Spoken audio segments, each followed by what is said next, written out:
It's time to invest with intent on the Welka Wealth Podcast. Join Tiffany Welka each week as she gives you guidance to align your faith, morals, and goals to make your financial plan a true success.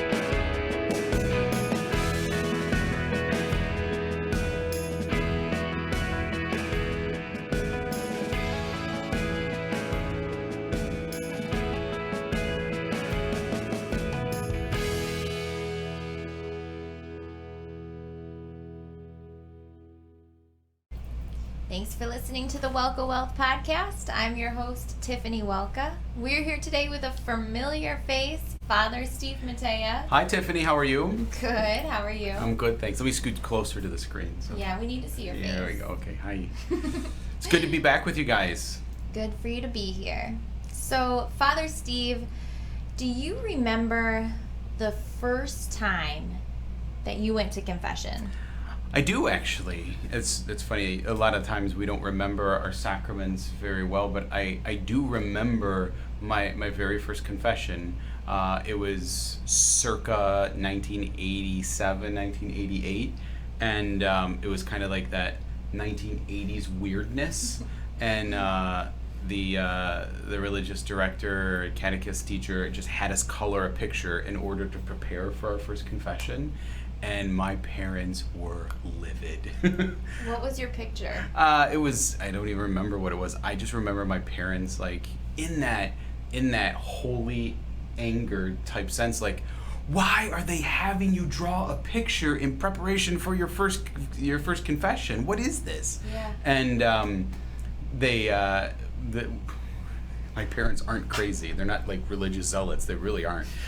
But they refused to have me draw the picture, and they prepared me to make my first confession. Good. And so it was just like this real like learning moment for me that just stuck out, and I never remembered it until someone else asked me that same question, probably 10 years ago or whatever. So it's wild. Yeah. It is wild.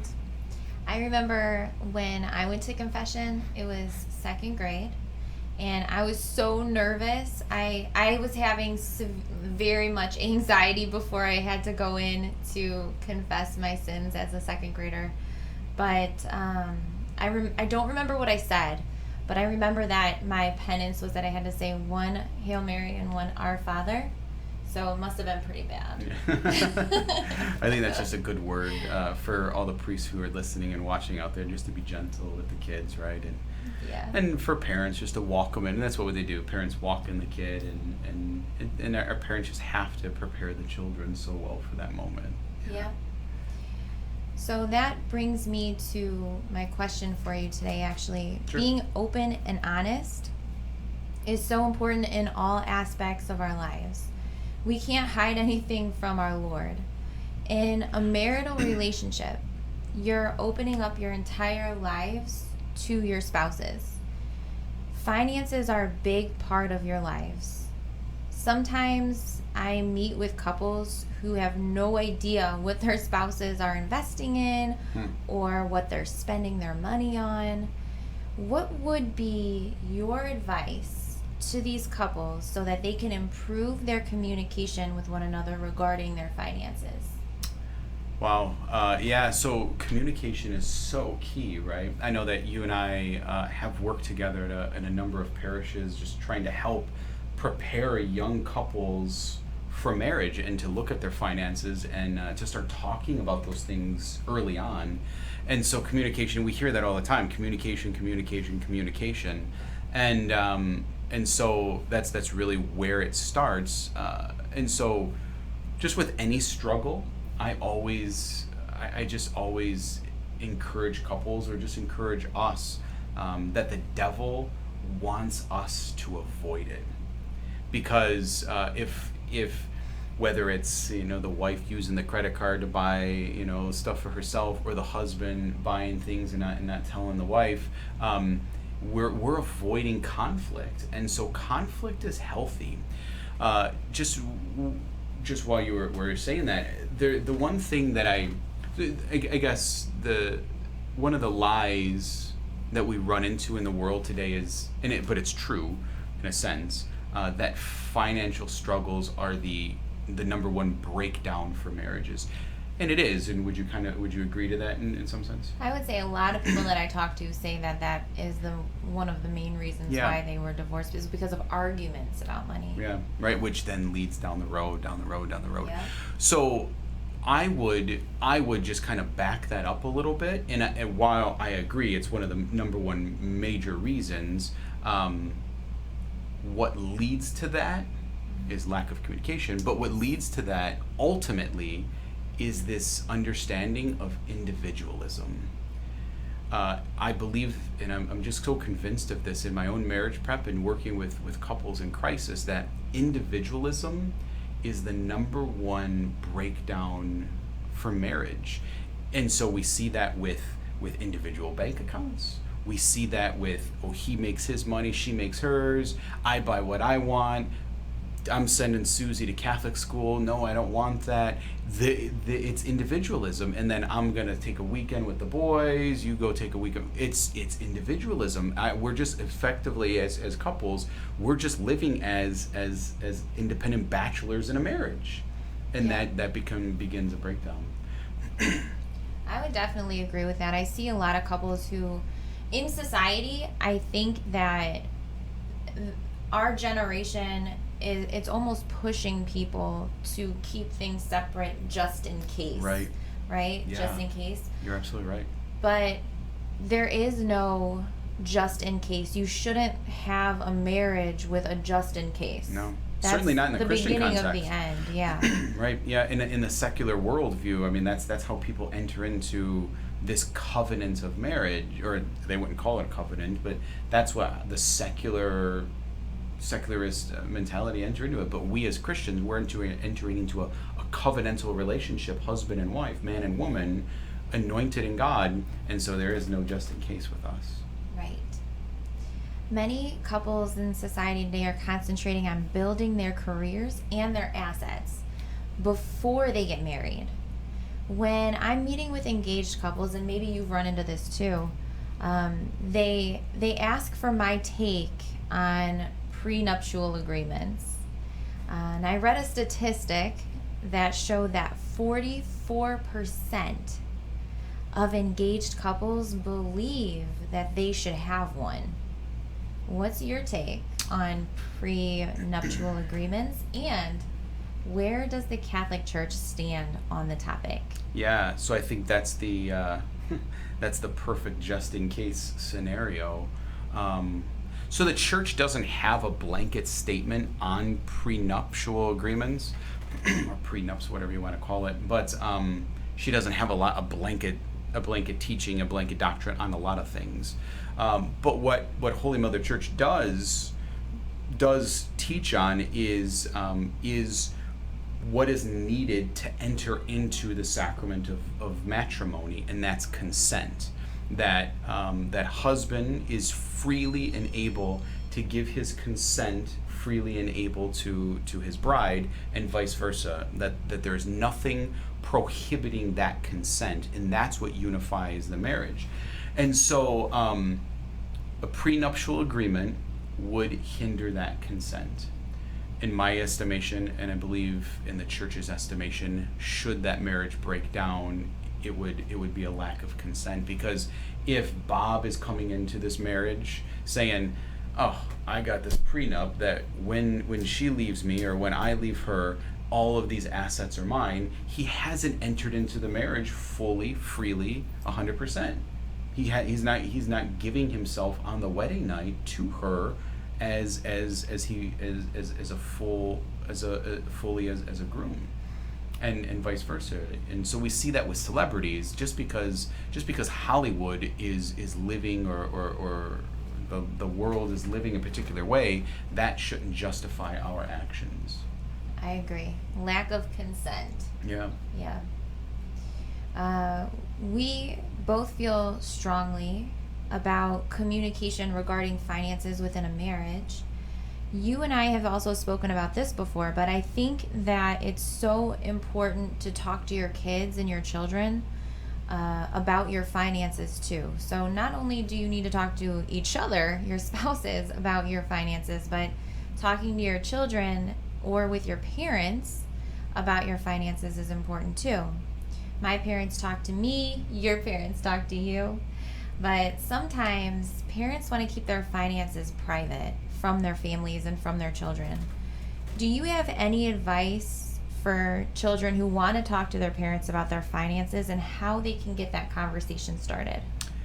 Yeah, parents talking to their kids about their finances, or should the kids? Both. Yeah. Let's do both. Yeah, I do. I think that that's such a great question. I think that parents who are raising young children should really give them a great understanding of credit cards and how not to misuse them. I've seen that misused so much of the time. There's a really great app. If you have me on again, I'll remind you of this really great app that my sister found that she's using with her kids, so that she can put money into the children's credit card that can only be used specifically at gas stations or for shopping, and then she send it out to all of the aunts and uncles and grandparents so that we can put money in for specific actions. It was really great.